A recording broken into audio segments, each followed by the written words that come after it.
তো welcome to Assam competitive exam and Gyandeep. তো আজি আমি লৈ আহিছো তোমালোকৰ কাৰণে ADRE grade 4 previous year question পেপাৰৰ সলিউশন। ইয়াৰ আগতে মই গ্ৰেড 4 প্ৰিভিয়াছ ইয়াৰ পেপাৰ সলিউশনৰ পাৰ্ট 1 ক্লাসটো কৰিছো অলৰেডি। আজি আমি কৰিম পাৰ্ট 2 ক্লাসটো। তো ফাৰ্স্ট কুৱেশ্যন আছে the total interest accrued on a principal of 1000 over 1 year at the compound interest of the 10% per annum compound 6 monthly is।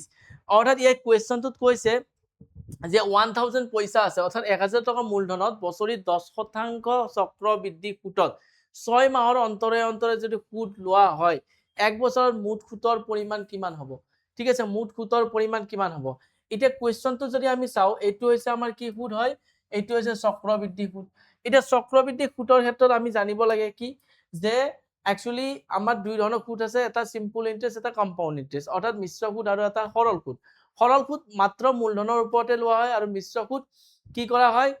মূলধনৰ ওপৰত লোৱাৰ উপৰিও সুতৰ ওপৰত সুদ লোৱা হয়। ঠিক আছে, তো ইয়াত যেহেতু আমাৰ কি সূত্ৰ আছে 1000 টকা মূলধনত বছৰি 10% চক্ৰবৃদ্ধি সুদ লাগে। তো ইয়াত সুতৰ ওপৰতো সুদ লম আৰু জেনেৰেলি ইয়াৰ এটা ফৰ্মুলা আছে, কিন্তু আমি ফৰ্মুলা ইউজ নকৰো। ইয়াত এটা ট্ৰি মেথড আছে, সেই মেথডটো আমি ইউজ কৰিব পাৰো এই কুৱেশ্যনটো সলিউশন কৰাৰ কাৰণে। তো ইয়াত আমাৰ প্ৰিন্সিপাল এমাউন্ট যেটো আছে মূলধন সেইটো আছে 1000। তাৰ পিছত কি আছে বছৰি 10% সুতৰ হাৰ। তো এক বছৰত কিমান বছৰি অৰ্থাৎ এক বছৰত কিমান টকা সুদ লোৱা হয় 10%। ৰেট অফ ইন্টাৰেস্ট আছে 10%। আৰু ইয়াত কি কৈছে 6 মাহৰ অন্তৰে অন্তৰে সুদ যোগ কৰা হয়, কিন্তু টোটাল টাইম কিমান এক বছৰত মুঠ সুদ কিমান লাগে। তো টাইম আছে 1 ইয়াৰ। এতিয়া ঘটনাটো হৈছে যেহেতু 6 মাহৰ মূৰে মূৰে সুদ ল'ব লাগে আৰু ইয়াত দিয়া আছে আমাৰ ৰেট অফ ইন্টাৰেস্টটো আমাৰ কিমান দিয়া আছে এক বছৰৰ কাৰণে দিয়া আছে। তো বছৰি দিয়া আছে, কিন্তু আমি 6 মাহৰ মূৰে মূৰে সুদটো উলিয়াব লাগে। তো সেই কাৰণে আমি যেটো ৰেট অফ ইন্টাৰেস্ট বা সুতৰ হাৰ আছে তাকো আমি 6 মাহৰ মূৰে মূৰে গণনা কৰিব লাগিব, উলিয়াব লাগিব। তো সেই কাৰণে এটো যেটো ৰেট অফ ইন্টাৰেস্ট 6 মাহৰ মূৰে মূৰে তো দিয়া নাই, এটো এক বছৰৰ মূৰত দিয়া আছে। তো সেই কাৰণে আমি 6 মাহৰ মূৰত সুদ কিমান হ'ব চাব লাগিব। এতিয়া এটো এক বছৰ দিয়া আছে, তো এক বছৰত 6 মাহ কেইটা আহে? এক বছৰত 6 মাহ আহিব দুটা, 6 মান্থ 6 মান্থ 1 ইয়াৰ হ'ল। তো এই দুটা আমি স্লটত আমি ভাগ কৰিব পাৰো আমাৰ কুৱেশ্যনটো। তো ইয়াত যেহেতু এক বছৰত দুটা স্লট ভাগ কৰিব পাৰো, সেই কাৰণে ইয়াত এক বছৰি সুতৰ হাৰ দিয়া আছে। ইয়াক যদি মই 6 মাহৰ মূৰে মূৰে সুতৰ হাৰ গণনা কৰো তেতিয়ালে কি হ'ব? এক বছৰত 6 মাহ দুটা আছে, সেই কাৰণে 2 এৰে সুতৰ হাৰটো ৰেট অফ ইন্টাৰেস্টটো অৰ্থাৎ হৰণ কৰিব লাগিব। তো 2 এৰে হৰণ কৰিলে আমাৰ কি আহিল? এটো 6 মাহৰ মূৰে মূৰে সুতৰ হাৰ হ'ব 5%। ঠিক আছে, এতিয়া টাইম আছে এক বছৰ, কিন্তু এক বছৰৰ সুদ আমি ডাইৰেক্ট উলিয়াব নোৱাৰো। কিয়? প্ৰথম 6 মাহৰ সুদ উলাম, তাৰপিছত নেক্সট 6 মান্থৰ সুদ উলিয়াম, কাৰণ 6 মান্থৰ মূৰে মূৰে কাউন্ট কৰিব দিছে। তো টাইমটো যদি 1 ইয়াৰ আছে, তো 1 ইয়াৰত কিমান মান্থ? 12 মান্থ। 6 মান্থৰ মূৰে মূৰে আমি সুদ গণনা কৰিব লাগিব, সেই কাৰণে 6 এৰে আমি ডিভাইড কৰিম। তো 6 এৰে ডিভাইড কৰিলে আমি কেইটা পালো? দুটা স্লট পালো। তো এতিয়া আমি কি কৰিম? ট্ৰি মেথড ইউজ কৰিব পাৰিম। মই কৈছো ইয়াত বহুত বেছিকত যাই ক'ব নোৱাৰো, যেহেতু মই previous year question paper solve কৰি আছো। তো ইয়াত কি আছে? ইয়াত আমি দুটা স্লট হলে ফার্স্ট এন্ড সেকেন্ড। এটা 6 মাহৰ মূৰে মূৰে হল, এইটো প্ৰথম 6 মাহ, এইটো সেকেন্ড। ঠিক আছে, তো প্ৰথম 6 মাহত আমি কৈছো সুতৰ হাৰ কিমান? 5%। 10% নহয়, কিয়? এইটো বছৰি আছে, এইটো 6 মান্থত উলাই লৈছো। 5% সুতৰ হাৰ কোৰ ওপৰ লাগিব? প্ৰিন্সিপাল অফ এমাউন্ট আছে বা মূলধন আছে 1000 টকা। 1000 টকাত 5% কিমান? এতিয়া আমি গম পাও 1% মানে কিমান? ডেসিমেল মই এনেকুৱা প্লেসত দিম যাতে দশমিকৰ পিছত দুটা অংক থাকে। তো দশমিক ইয়াত হ'ব। তো এইটো 1%ৰ ভ্যালু, 5%ৰ ভ্যালু লাগে, এই কাৰণে 5 ৰ লগত ইনটু। তো 5 ৰ লগত ইনটু কৰিলে প্ৰথম কি হ'ল ইয়াত 50। তো এইটো হৈছে প্ৰথম 6 মাহত। ঠিক আছে, এইটো প্ৰথম 6 মাহত হ'ল। দ্বিতীয় 6 মাহত আহাৰ লগে লগে সিটো মূলধনৰ ওপৰত সুদ ল'ব লগা নাই। তো 5% ল'ব, কাৰণ সুতৰ হাৰ 5% 6 মান্থৰ মূৰে মূৰে। তো 1000 টকাত 5%ৰ ভ্যালু এগেইন 50 টকাই হ'ব। কিন্তু কি কৈছো যে এই যে এইটো চক্ৰবৃদ্ধি সুদ মানে কি হৈছে? মূলধনৰ ওপৰত সুদ লগাৰ উপৰিও সুতৰ ওপৰতো সুদ লাগে। তো সেকেন্ড 6 মাহত এইটো আমি মূলধনৰ ওপৰত সুদ পালো, কিন্তু এই 50 টকা বা 50 ৰুপিছৰো আমি 5% সুদ ল'ব লাগিব। তো এই 50 টকাৰ 5% সুদ কিমান হ'ব? তো আৰু সেই সুদটো ক'ত পাম? ইয়াত পাম। ঠিক আছে, তো ইয়াত যদি পাও তেতিয়ালে আমি চোৱা যে এই যে 50 টকা আছে ইয়াৰ 1%ৰ ভ্যালু মানে কিমান? 0.50। তো দশমিক এনেকুৱা ঠাই দিম দশমিকৰ পিছত দুটা অংক থাকে। তো এইটো 1%ৰ ভ্যালু। তো মুকটো লাগে 5%ৰ ভ্যালু, 5% সুতৰ হাৰ। তো 5 ৰ লগত ইনটু কৰা, এই দুটা ইনটু কৰিলে 250। দশমিকৰ পিছত দুটা অংক আছে, আমি দশমিকো এনসাৰত এনেকুৱা প্লেসত দিম যাতে দশমিকৰ পিছত দুটা অংক থাকে তো দশমিক ইয়াত হ'ব ডেচিমেল ইয়াত হ'ব তো এইটো দশমিকৰ পিছত পিছৰ জিৰোটো নালাগে তো আমাৰ ইয়াৰ খুঁত কিমান হ'ল 2.5 তো টোটেল আমাৰ খুঁত কিমান হ'ল কাৰণ এইটো 6 মাহ এইটো 6 মাহ নেক্সট 6 মাহত ইয়াত খুঁতৰ ওপৰতো খুঁত ল'লো গোটেইখিনি প্লাছ যদি কৰোঁ 50 প্লাছ 50 100 প্লাছ আমাৰ 2.5 অৰ্থাৎ টোটেল যিটো ইন্টাৰেষ্ট হ'ব 102.5 অৰ্থাৎ অপশ্যন নাম্বাৰ বা 50 পিছফালে লগাই দিবা জিৰ' ভেলু যেহেতু পিছফালে নাই তো 102.50 option number C will be correct answer for this question তো এই মেথডটোক আমাৰ কি বুলি কয় ট্ৰি মেথড বুলি কয় আমি যেতিয়া শিকিম বেছিকৰ পৰা একদম ইজি হৈ যাব তো নেক্সট কৈছে এটা the diagonal of a square is 10 cm the area of the square is তাৰ মানে কি কৈছে এটা বৰ্গ আছে বৰ্গটোৰ কৰ্ণৰ দিয়া আছে সেন্টিমিটাৰত কিমান তো 10 সেন্টিমিটাৰ দিয়া আছে তো কৰ্ণ কাক কয় এইটো যদি বৰ্গ হয় তেতিয়ালে এইডাল হ'ব কৰ্ণ অপোজিট যিটো হিয়তৰ ভাৰ্টেক্স বা শীৰ্ষবিন্দু থাকিব সেই শীৰ্ষবিন্দুক যদি আমি কানেকচন কৰি দিও সেইটো কৰ্ণ হয় তো এই কৰ্ণডালৰ সাইজ কিমান দিয়া আছে 10 সেন্টিমিটাৰ দিয়া আছে এটা তোমালোকে মনত ৰাখা যদি আমাৰ এইডাল বৰ্গ মানেটো জানো সকলোৰে বাহু সমান হয় বৰ্গ মানেটো জানো সকলোৰে বাহু কি হয় সমান হয় যদি আমাৰ সকলোৰে বাহু সমান হয় তেতিয়ালে আমি কৰ্ণ দি ডালক কি বুলি ক'ব পাৰো তে বৰ্গৰ কৰ্ণ দিশৰ সূত্ৰ আছে বা বাকি যিবিলাক আছে এইবিলাক মনত ৰাখিব লাগিব তোমালোকে তে বৰ্গৰ কৰ্ণ দিশৰ সূত্ৰ আছে সাইড √/2 এইটো আছে বৰ্গৰ কৰ্ণ কিন্তু এইটো আছে বৰ্গৰ কৰ্ণ তো বৰ্গৰ কৰ্ণ বা আমি স্কোয়াৰৰ ডায়াগোনাল মানে কি হয় এটো সাইড √/2 সাইড মিন্স বাহু √/2 তো যদি মই লিখো কিন্তু এটা কৰ্ণডাল কিমান দি আছে 10 সেন্টিমিটাৰ কিন্তু একচুয়ালি বৰ্গৰ কৰ্ণক আমি কি বুলি দেখাব পাৰো বাহু √/2 ইজ ইকুয়াল টু কি 10 কাৰণ এটো বৰ্গৰ কৰ্ণ এটো বৰ্গৰ কৰ্ণটো দিয়া আছে 10 সেন্টিমিটাৰ এটা যে আমাৰ বুথ সাইড স্কয়াৰ কৰিম কাৰণ √/2 মই গুছাব লাগে বুথ সাইড স্কয়াৰ কৰা মানে বাহু দুটা কৰিলে বাহু স্কয়াৰ হ'ল বাহু স্কয়াৰ আৰু √/2 যিকিনো সংখ্যাৰ ওপৰৰ স্কয়াৰ থাকিলে সেই ৰুট চিনডাল গুছি যায় তো এতে 2 হৈ যাব তো ইয়াতে আমাৰ থাকিল ইনটু 2 ইজ ইকুয়াল টু এটো 10 স্কয়াৰ মানে আছে 10 দুটা পূৰণ হৈ গ'ল ইয়াত আমাৰ কি থাকিল বাহু স্কয়াৰ মানে কি বাহু পূৰণ বাহু এই দুটো ইয়াত পূৰণ হৈছে এফালে এলে কি হ'ল হৰণ হ'ল হৰণৰ 2 ৰে এতে 5 টাইম তো এতে বাহু স্কয়াৰ মানে কি এইটো আছে বৰ্গৰ কালি তো বৰ্গৰ কালিক আমি কি কও বৰ্গৰ কালি সূত্ৰ কি সাইড ইনটু সাইড বা বাহু পূৰণ বাহু তো বাহু পূৰণ বা সাইড ইনটু সাইড কৰিলে বৰ্গৰ কালি সমান কিমান হ'ব 550 সেন্টিমিটাৰ স্কয়াৰ ঠিক আছে তো option number B will be correct answer for this question তো ইয়াৰ কাৰণে আমি জানিব লগা কথাটো আছিল কি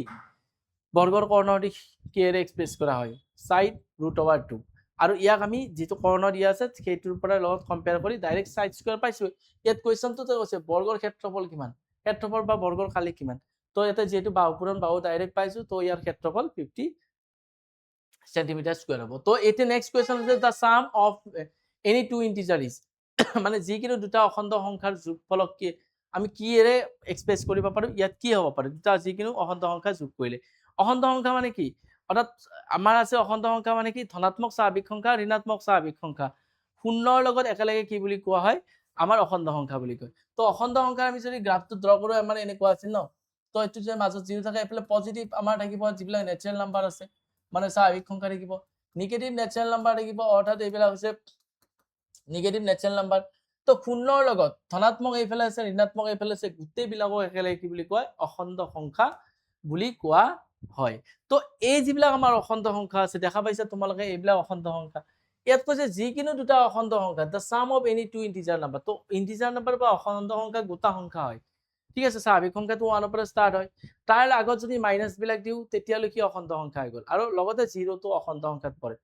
যদি ইয়াত কি কৈছে দুটা যিকিনো দুটা পূৰ্ণ সংখ্যাৰ মানে অখণ্ড সংখ্যাৰ okay any two integer number বা দুটা পূৰ্ণ সংখ্যা নহয় দেই তো অখণ্ড সংখ্যাৰ যোগফল অখণ্ড সংখ্যাৰ যদি যোগফল লও তেতিয়ালে কি হ'ব অৰ্থাৎ কোনটো স্টেটমেন্ট হ'ব পাৰে যিকিনো অখণ্ড সংখ্যা মানে তুমি যদি 5 + 5 কৰা কি হ'ব 10 হ'ব তো 10 টো এটা অখণ্ড সংখ্যা ঠিক আছে যদি -5 - 5 কৰা কি হ'ব -10 এইটো এটা অখণ্ড সংখ্যা এটো ঋণাত্মক হ'ল যদি মই -5 + 5 তো যিকিনো অখণ্ড সংখ্যা যোগ কৰিব দিছে তো -5 এটা অখণ্ড সংখ্যা +5 এটা অখণ্ড সংখ্যা তো দুটা যোগ কৰিলে 0 অৰ্থাৎ আমি যদি অখণ্ড সংখ্যা যোগ কৰো তেতিয়ালে মই ধনাত্মক অখণ্ড সংখ্যা পাম নাইবা ঋণাত্মক অখণ্ড সংখ্যা পাম নাইবা 0 পাব পাৰো তো আমাৰ যেটো অপচন ডি আছে সেই ডিটোত আমি যদি চাও তেতিয়ালে সদায় অশূন্য ধনাত্মক মানে শূন্য নোহোৱাকৈ ধনাত্মক অশূন্য ঋণাত্মক হ'ব পাৰে অথবা শূন্য হ'ব পাৰে যিটো মই কৈছোঁ যে আমি অখণ্ড সংখ্যা ধনাত্মক অখণ্ড সংখ্যা পাম ঋণাত্মক অখণ্ড সংখ্যা পাম আৰু শূন্য পাম যিটো অলৱেজ আইডাৰ এ নন জিৰ' পজিটিভ হ'ব পাৰে বা নন জিৰ' নেগেটিভ হ'ব পাৰে বা জিৰ' হ'ব পাৰে ঠিক আছে তো নেক্সট কুৱেশ্যন আমাৰ আছে আচ্ছা নেক্সট কুৱেশ্যনটোৰ আগত এডিআৰই 3 পইণ্ট গ্ৰেড 4 পেপাৰখন সলভ কৰিছো আৰু গ্ৰেড 4 ৰ কাৰণে অৰ্থাৎ যিবিলাকে 8 পাছ 10 পাছ এণ্ড 12 পাছৰ কাৰণে এছপিৰেণ্ট হয় তো তোমালোকৰ কাৰণে এক্সেক্টলি তোমালোকে যিমানবিলাক এডিআৰই কোৰ্চ আছে দেখা পাইছা তো গ্ৰেড 4 গ্ৰেড 3 সকলো মিক্স একে হৈ থাকে তো কিন্তু মই ভাবোঁ আমাৰ প্লেটফৰ্মটোৰ সমূহ মানে টিম মেম্বাৰে ভাবে যে একচুৱেলি কি হয় গ্ৰেড 4 গ্ৰেড 3 প্ৰিপাৰেশ্যনটো সম্পূৰ্ণ বেলেগ হয় কাৰণ গ্ৰেড 3 পেপাৰৰ লেভেলটো আপ হয় গ্ৰেড 4 এজ কম্পেয়াৰ ডাউন বহুতখিনি মানে একচুৱেলি ইজি কুৱেশ্যন আহে তো এতিয়া বহুতখিনি এছপিৰেণ্টে যদিহে মানে ধৰ মেথছত টাফ কুৱেশ্যন কৰিব গৈছে আৰু সি পৰা নাই সি প্ৰিপাৰেশ্যন কৰাই বাদ দিব কিন্তু সেই ল'ৰা ষ্টুডেণ্টটো যদিহে মানে এনেকুৱা হয় যে সি গ্ৰেড 4 বা যেনেকুৱা পেপাৰ আহে সেনেকুৱা পেপাৰে প্ৰিপাৰেশ্যন কৰে এটা ষ্টুডেণ্টে সেই টাফনেছটো নাপালে সি তাৰ কণ্টিনিউ প্ৰিপাৰেশ্যন কৰিব পাৰে আৰু সেইটোৰ কাৰণে আমি কি কৰিছোঁ নতুনকৈ অহা সপ্তাহৰ পৰা গ্ৰেড 4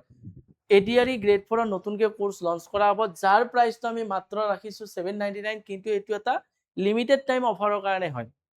আৰু সেই মানডে টিউজডেৰ পৰা নেক্সট উইকত মানে ক্লাছ যিটো হ'ব সেইটো ক্লাছত তোমালোকৰ একদম বেছিক একদম জিৰ' লেভেলৰ পৰা নাম্বাৰ ছিষ্টেমৰ পৰা বা মেথছৰ ক্ষেত্ৰত ৰিজনিঙৰ ক্ষেত্ৰত যিখিনি গোটেইবিলাক ইংলিছৰ ক্ষেত্ৰত সেইখিনিয়ে পঢ়োৱাব যিখিনি তোমালোকৰ এক্সাম পইণ্ট অফ ভিউৰে ইম্পৰ্টেণ্ট হয় একচুৱেলি তোমালোকৰ লেভেল অফ এক্সামটোৰ লগত মানে মিলি যায় তো এইটো গ্ৰেড 4ৰ কাৰণে আছিল আৰু গ্ৰেড 3ৰ কাৰণে যিসকলে প্ৰিপাৰেশ্যন কৰিব পাৰে তো এডিআৰই গ্ৰেড 3ৰ কাৰণে তো সেইটো 999 টকা প্ৰাইচ ঠিক এইদৰে অসম পুলিচ আচ্ছা আছাম পুলিচটো নাই তো আছাম পুলিচ ABUBৰ কাৰণেও আমাৰ অহা সপ্তাহৰ পৰা নিউ কোৰ্চ আহি আছে তো তোমালোকে জইন হ'ব পাৰা বা SIৰ কাৰণে তো আছে তো সেইবিলাক আমি কিয় কৰিছোঁ যাতে ল'ৰা ছোৱালীয়ে একচুৱেলি এটা সঠিক প্ৰিপাৰেশ্যন পায় এনেকুৱা নহয় যে কোনোবাই ABUBৰ এক্সাম দিব সি SI লেভেলত পঢ়িব লগা আছে সি টান পাই নপঢ়াই হৈছে তো সেনেকুৱা যাতে নহয় তো ইয়াত কুৱেশ্যন হৈছে দা 2^6ক 5ৰে ভাগ কৰিলে ভাগশেষ কিমান হ'ব 2^6 অৰ্থাৎ reminder when 2^6 is divided by 6 2^6 মানে কি 2 6 time multiply simple 2 6 time multiply আমি গম পাওঁ 2 6 টাইম মাল্টিপ্লাই কৰিলে 2 4 8 16 32 and 64 তো 64 হয় তো ইয়াক কিহেৰে ডিভাইড কৰিব লাগে 5 ৰে সো গ্ৰেড 4 ত এনেকুৱা টাইপৰ কোৱেশ্যন আহিব 5 ৰে ডিভাইড কৰিলে ডাইৰেক্ট তোমাৰ যাব 60 টাইম অৰ্থাৎ ৰিমাইণ্ডাৰ বা বাকি কিমান হ'ল 4 একদম বাচ্চা সকলোৱে কৰিব পাৰিব এই কুৱেশ্যনটোৰ এনসাৰ হ'ব option number D will be correct answer for this question তো ফটাফট গৈছো যেটো মই প্ৰিভিয়াস ইয়াৰ কুৱেশ্যন সলভ কৰিছো তো নেক্সট কুৱেশ্যন আছে the square of a smaller number তাৰমানে এটা সৰু সংখ্যা আছে তাক যদি আমি সাবট্ৰেক্ট কৰো মাইনাস কৰো the square of the larger number এটা ডাঙৰ সংখ্যাৰ পৰা মাইনাস কৰো and the result equals to difference of the two number আৰু যদি ৰিজাল্ট পাম সেই সংখ্যা দুটাৰ বিয়োগফলৰ সমান পাম the sum of the two numbers is সেই সংখ্যা দুটাৰ যোগফল কিমান হ'ব এটা কি কৈছে চোৱা ডাঙৰ সংখ্যাৰ বৰ্গৰ পৰা মানে কি ডাঙৰ সংখ্যা মানে ধৰা এটা সংখ্যা x আছে এই সংখ্যাটোৰ বৰ্গ মানে কি x স্কয়াৰ তাৰ পৰা যদি সৰু সংখ্যাৰ বৰ্গ বিয়োগ কৰো সৰু সংখ্যাৰ বৰ্গ মানে এটা সংখ্যা ধৰাল y এটা সংখ্যা মই x ধৰি লৈছো ডাঙৰ সংখ্যাটো আৰু এটা সংখ্যা y ধৰি লৈছো ঠিক আছে এতিয়া এই যেটো আছে ডাঙৰ সংখ্যাৰ বৰ্গৰ পৰা মাইনাস কৰিছো সো ডাঙৰ সংখ্যাৰ বৰ্গৰ পৰা সৰু সংখ্যাৰ বৰ্গ বিয়োগ কৰিলে তো সৰু সংখ্যা y তাৰো বৰ্গ ললে স্কয়াৰ ললো বিয়োগ যদি কৰো ফলাফল কি হ'ব দুটা সংখ্যাৰ পাৰ্থক্যৰ সমান হ'ব ফলাফল কি হ'ব মানে সমান হ'ব কাৰ সমান হ'ব দুইটা সংখ্যাৰ পাৰ্থক্য মানে আছে বিয়োগফল তো ইয়াতৰ বিয়োগফলৰ সমান হ'ব তেতিয়া গলে সংখ্যা দুটাৰ যোগফল কিমান মানে সংখ্যা এটাটো মই x কৈছো আৰু এটা সংখ্যা যদি y কৈছো কিয়তৰ যোগফল কিমান হ'ব এতিয়া তোমালোকে সিম্পলি জানিব লাগে x square minus y square মানে x স্কয়াৰ আৰু y স্কয়াৰ মানে কি হয় মানে প্ৰথম সংখ্যা x মানে প্ৰথম সংখ্যা y মানে সেকেন্ড সংখ্যা যদি প্ৰথম সংখ্যাটো বৰ্গ থাকে মাইনাস কৰি সেকেন্ড সংখ্যাটো বৰ্গ থাকে তেতিয়ালে আমি কি লিখিব পাৰো প্ৰথম সংখ্যা মাইনাস সেকেন্ড সংখ্যা হোল ইনটু দি ফেলে প্ৰথম সংখ্যা প্লাস সেকেন্ড সংখ্যা লিখিব পাৰো তো যদি এনেকুৱা হয় তো x square minus y square মানে কি x মাইনাস y তাৰ মানে হোল ইনটু দি ফেলে x প্লাস y এটা ইয়াতে পূৰণ হৈছে x মাইনাস y ইয়াতে কি হৈছে পূৰণ হৈছে আৰু পূৰণ হৈ থাকিলে তোমালোকে চাবা কি হয় দুইফালে ক্যান্সেল যায় তো x মাইনাস 1 ৰ লগত একো পূৰণ নাই মানে কি আছে 1 পূৰণ হৈছে তো পূৰণ যদি হৈ থাকে দুইফালে যদি সেম নাম্বাৰ থাকে ক্যান্সেল যায় কেনেকৈ তাৰ 2 * 5 দিয়া আছে 2 * 7 দিয়া আছে সো দুইফালে পূৰণ হৈছে সেম নাম্বাৰ থাকিলে কেনসেল যাব এইটো পুৰণৰ ক্ষেত্ৰতে যাব এনেকুৱা নহয় 2 + 5 আছে 2 + 7 কাটি দি পেলাই आंसर কৰি থৈছা আৰু গালি পাৰিছা মোক তো তেনেকুৱা নহব যে পুৰণ থাকিলে কেনসেল আউট হ'ব তো x - y কেনসেল হ'ব তো x + y এখিনি থাকিল কি ইনটু 1 থাকিলে 1 থাকিল তো ইহতৰ সংখ্যা দুটা যোগফল যেহেতু এটা সংখ্যা x ধৰিছিলো আন এটা সংখ্যা y ধৰিছিলো দুইটা সংখ্যাৰ যোগফল কি হ'ব option number C will be correct answer for this question তো C অৰ্থাৎ দুইটা সংখ্যাৰ যোগফল কি হ'ব 1 হ'ব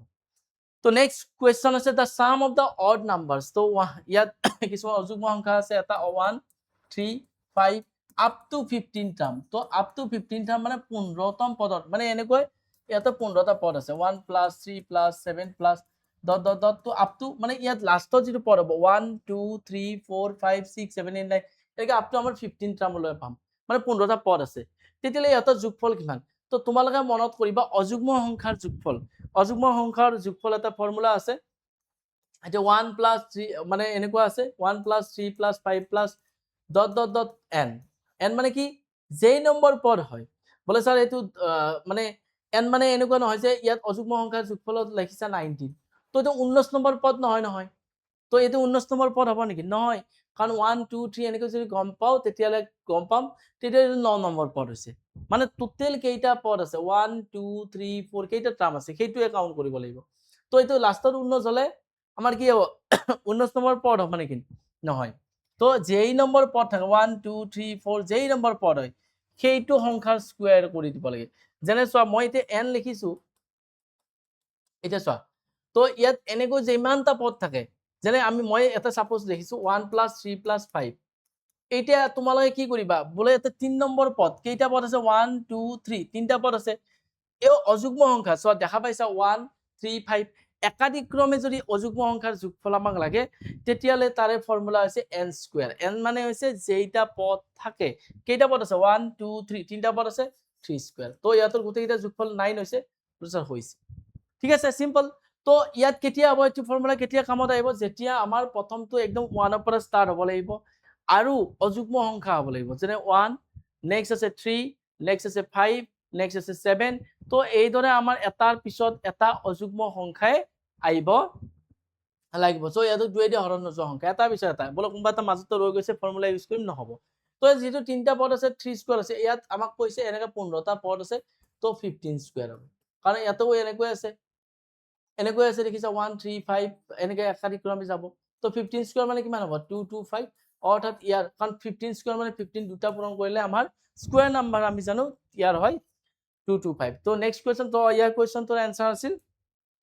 2 2 5 অপচন নম্বৰ এ তো নেক্সট কোৱেশ্চন তো একদম সিম্পল কোৱেশ্চন আৰু এক্সামত তোমালোকৰ এইবিলাক আহি থাকে কি হৈছে the LCM and HCF of two number are 24 and 4 respectively one number is 12 and the another number is কি দুটা সংখ্যাৰ লসাগু এটা গসাগু 4 তো এটা সংখ্যা তো দুটা সংখ্যাৰ লসাগু আৰু এটা সংখ্যাৰ গসাগু তাৰ মানে এটা দিয়া আছে ইয়াত ঠিক আছে আৰু আমি জানো লসাগু পূৰণ গসাগু মানে এলসিএম ইনটু এইচসিএম মানে কি সংখ্যা দুটাৰ পূৰণফলৰ সমান তো সংখ্যা দুটাৰ পূৰণফলৰ সমান অৰ্থাৎ প্ৰডাক্ট অফ নাম্বাৰ সংখ্যা দুটাৰ পূৰণফল যদি সংখ্যা দুটাৰ পূৰণফল হয় তো এলসিএম মানে কি আছে সো লসাগু কিমান আছে দুটা সংখ্যা লসাগু অৰ্থাৎ লসাগু 24 এইচসিএফ কিমান আছে 4 সংখ্যা দুটাৰ পূৰণফল সো এটা সংখ্যা বাড়াও তো এটা সংখ্যা দুটাৰ পূৰণফল হ'ব এটা সংখ্যা বাড়াও ঠিক আছে আনটো সংখ্যা কিমান হ'ব তো আনটো সংখ্যা মই এই বুলি ভাবিলো তো আনটো সংখ্যা মোক লাগে তো আনটো সংখ্যা কিমান হ'ব এটা এই 12 তো পূৰণ হৈ আছে সমান চিহ্ন এফালে আহিলে হৰণ হয় এখানে সিম্পল কথা জানো 24 into 4 divided by 12 পূৰণ হৈছে এফালে আহিলে হৰণ is equal to a তো 12 পেলে 24 ক ডিভাইড কৰা 2 টাইম তো a যেটো হ'ব a মানে কি আছিল আনটো সংখ্যা 4 into 2 মানে 8 or option number b will be correct answer for this question তো নেক্সট কোৱেশ্চন এটো এটা ৰিজনিংৰ কোৱেশ্চন আছিল ভুলতে তো নেক্সট ৰিজনিংৰ ক্লাস লইম তো এটো কোৱেশ্চন আমাৰ আছে তো if m is digit and the number 4 6 m23 is divisible by 9 then m is তাৰ মানে এটা সংখ্যা আছে 4 6 m23 m ৰ জায়গাত এটা অংকই আছে কৈছে এই সংখ্যাটো 9 ৰে বিভাজ্য কে ৰে বিভাজ্য 9 ৰে হৰণ যায় তেতিয়ালে কৈছে m ৰ মান কি হ'ব এটা সিম্পল আমি এটা ৰুল জানো কোনো এটা সংখ্যাক 9 ৰে যদি হৰণ যাব লাগে আটাই কেইটা অংকৰ যোগফলকো 9 ৰে হৰণ যাব লাগিব ইয়াৰ মিনিংটো হৈছে মই যদি লিখিছো 4 2 আৰু 3 এটা এই গোটেইটা অংকৰ যোগফল কিমান হ'ব 4 + 2 + 3 এই আটাইকেইটা অংকৰ যোগফল কিমান হ'ব 4 + 2 6 6 + 3 9 তো আটাইকেইটা অংকৰ যোগফল 9 হৈছে 9ক 9ৰে হৰণ যায় নে নাই বোলে যায় তেতিয়ালে আমাৰ সংখ্যাটোকো 9ৰে হৰণ যাব মই যদি এটা সংখ্যা লিখিছো 5 + 2 + 0 গোটেইকেইটা অংকৰ যোগফল কিমান হ'ব 5 + 2 + 0 আটাইকেইটা অংক আছে 7 9ৰে হৰণ যাব নেকি নাযায় তাৰমানে এই সংখ্যাটোকো 9ৰে হৰণ নাযায় তো আমাক বাস কৈছে এই সংখ্যাটোক 9ৰে হৰণ যায় এমৰ ভ্যালু কি হ'ব 9ৰে হৰণ যাবলৈ গোটেইকেইটা অংকৰ যোগফলকো 9ৰে হৰণ যাব লাগিব তো 9ৰে হৰণ যাব যদি লাগে তেতিয়ালে আমি চাম তেতিয়ালে চোৱা যে ইয়াত কি হ'ব পাৰে এমৰ ভ্যালু কোৱেশ্চন আমাৰ কি ঠিক আছে ওকে এটো 6 নহয় 3 তো 4 6 m 2 3 is a divisible by 9 9ৰে বিভাজ্য হয় তো 9ৰে বিভাজ্য যদি হয় 9 9 যত পাম আমি ক্যান্সেল আউট কৰি যাম মই এতে ভালকে লিখি দিছো এবাৰ নাম্বাৰটো 4 6 m 2 3 এতিয়া চোৱা 9ৰে বিভাজ্য যাব লাগিলে 6 + 3 9 তাৰ মানে 9 9 যত যত হ'ব আমি ক্যান্সেল আউট কৰিব পাৰো কাৰণ ই অলৰেডি যাই বুলি কৈছে তো নেক্সট 4 + 2 কিমান 6 তো 4 + 2 মানে 6 যদি হয় m ৰ ভ্যালু কি হ'ব লাগিব 9 হ'বৰ কাৰণে নিশ্চয় 3 হ'ব লাগিব তো 4 + 2 6 6 + 3 9 তো তেতিয়ালে আমি এইটো এই গোটেইকেইটা কাটি দিব পাৰো অৰ্থাৎ এই সংখ্যাটো 9ৰে হৰণ যাব লাগিলে m ৰ ভ্যালু কি হ'ব লাগিব option number D will be correct answer for this question next question একদম ইজি কোৱেশ্চন আছিল তো এতে কৈছে এটা গাৰ্ডেন এই গাৰ্ডেনাৰ has p tree এখন গাৰ্ডেনৰ মানে কি আছে বাগিচাত p ডাল গছ আছে প্ৰতিটো গছত q ডাল ডাল আছে আৰু প্ৰতিটো ডালত r ডাল উপডাল আছে আৰু প্ৰতিটো উপডালত s টা পাত আছে মুঠ পাতৰ সংখ্যা কিমান হ'ব তো সিম্পল তো আমাৰ কি আছে p ডাল গছ আছে মানে গছটো মই আঁকি দেখাব নোৱাৰো প্ৰতিটো গছতে আমাৰ কি আছে প্ৰতিডাল গছতে এডাল গছৰ কথা কোৱা নাই প্ৰতিডাল গছতে q ডাল ডাল আছে আৰু প্ৰতিডাল ডালতে r ডাল উপডাল আছে আৰু প্ৰতিটো উপডালত s টা পাত আছে মুঠ পাতৰ সংখ্যা ইয়াক যদি আমি কম্বিনেশন অৰ্থাৎ পাৰমিউটেশন কম্বিনেশন এটা যোগ বিন্যাস বুলি আছে সেইটো ইউজ কৰাৰ কোনো দৰকাৰ নাই কিন্তু প্ৰতিটো গছতে সমান সমান বস্তু আছে প্ৰতিটো ডালত সমান বস্তু আছে প্ৰতিটো পাততো সমান আছে তো যদি এনেকুৱা হয় তেতিয়ালে আমাৰ কি হ'ব আমি যোগ কৰিলে পাম নেকি অফ কোৰ্স নাপাও তেনেকুৱা হলে যেহেতু প্ৰতিটো গছতে একে আছে গতিকে আমি কি হ'ব প্ৰতিটো এটা গছৰ সংখ্যা তাৰছত ডালৰ সংখ্যা আৰু উপডালৰ সংখ্যা উপডালৰ পাতৰ সংখ্যা তেতিয়া ইহঁতৰ পূৰণফলটোৰ সমান হ'ব তো সেই হিচাপত আমি কি option number D will be correct answer for this question তো এটুতে এনেই নহয় এটু মানে মিনিংলেস এটু মিনিংলেস যোগ কৰিলে তো আমি এনেও নাপাও তো আমি কি হ'ব এনেকুৱা তো যেটো প্ৰতিডাল গছতে সমান সমান কি আছে উপডাল ডাল আছে গতিকে সেই কাৰণে পাত আছে তো সেই কাৰণে আমি ইহঁতৰ মাল্টিপ্লাই ল'ব লাগিব পূৰণফলে ল'ব লাগিব তো নেক্সট কোৱেশ্চন আছে আমাৰ এটা ফ্যামিলিত একদম তো এটা ফ্যামিলিত কৈছে এটা পৰিয়ালত পিতা মাতা আৰু একমাত্ৰ পুত্ৰৰ বৰ্তমান বয়সৰ যোগফল তো মানে কি আছে এতে মা পিতা মানে ফাদাৰ মা তো একমাত্ৰ পুত্ৰ মানে সন এন্ড গোটেইকেইটাৰে বয়সৰ যোগফল সো বৰ্তমান বয়সৰ যোগফল ইহঁতৰ x বছৰ তিনিওটাৰে দেউতাক মাক আৰু পুতেক তিনিজনৰে বৰ্তমান বয়সৰ যোগফল x বছৰ y বছৰ পিছত সিহঁতৰ মুঠ যোগফল কিমান হ'ব এটো ভুল এতিয়াও নকৰিবা যে y বছৰ পিছত সিহঁতৰ বয়স x + y হ'ব আৰু মই আনসাৰ দিম তো x + y বাৰু নাই ইয়াত আনসাৰ বহুতে এটো কৰিব ভুল হ'ব কিয় y বছৰ বুলি ক'লে y বছৰ মানে ধলো 10 বছৰ পিছতে হ'ল দেউতাকৰো তো 10 বছৰ বাঢ়িব মাকৰো তো 10 বছৰ বাঢ়িব আৰু 10 বছৰ পুতেকৰো তো 10 বছৰ বাঢ়িব মানে তিনিজনে সমান সমান এজ বাঢ়িব যেটো y বছৰ বুলি কৈছে তো 10 বছৰ কোৱা নাই তো তিনিজনৰে বাঢ়িব এজনৰ নাবাঢ়ে বলে মই যদি x + y লিখো তেতিয়ালে y মানে কি এজনৰ পৰা হৈছে তো যদি x + y হয় তো y বছৰ পিছত কি হ'ব y বছৰ পিছত কি হ'ব তো ইয়াৰটো x বছৰ আছে কাৰ x বছৰ আছে x বছৰ আছে ইহঁতৰ যোগফল বৰ্তমান এজৰ মানে যেটো প্ৰেজেন্ট এজ আছে y বছৰ পিছত দেউতাকৰ কিমান বাঢ়িব y মানে y মিন্স এনি নাম্বাৰ হ'ব পাৰে তো মাকৰ কিমান বাঢ়িব y আৰু পুতেকৰ বাঢ়িব কিমান y তো x y y y তিনটা y আছে তো 3y তো আমাৰ টোটাল হ'ব আফটার y ইয়ার্স তো আফটার y ইয়ার্স পিছত কিমান হ'ব x + 3y অর্থাৎ অপশন মানে কি হ'ব সরি অপশন নাম্বার কি হ'ব D will be correct answer for this question তো এডিআর গ্ৰেড 4 ৰ যিখিনি ম্যাথ সেকশন আছিল তো তোমালোকৰ কাৰণে ৰিভিজন বা বাকি যিখিনি এডিআৰ কোৱেশ্চন পেপাৰ আছে প্ৰিভিয়াস ইয়াৰ কোৱেশ্চন পেপাৰ আছে গোটেইখিনি লৈম অসম পুলিচৰ কোৱেশ্চন গোটেইখিনি লৈম তো আজি কন্টেন্টটো তোমালোকৰ কাৰণে যদি ইউজফুল যেন লাগিছে তেতিয়াহলে লাইক কমেন্ট আৰু ফ্ৰেন্ড সাৰ্কলৰ মাজত শ্বেয়াৰ কৰি দিবা থ্যাংক ইউ সো মাচ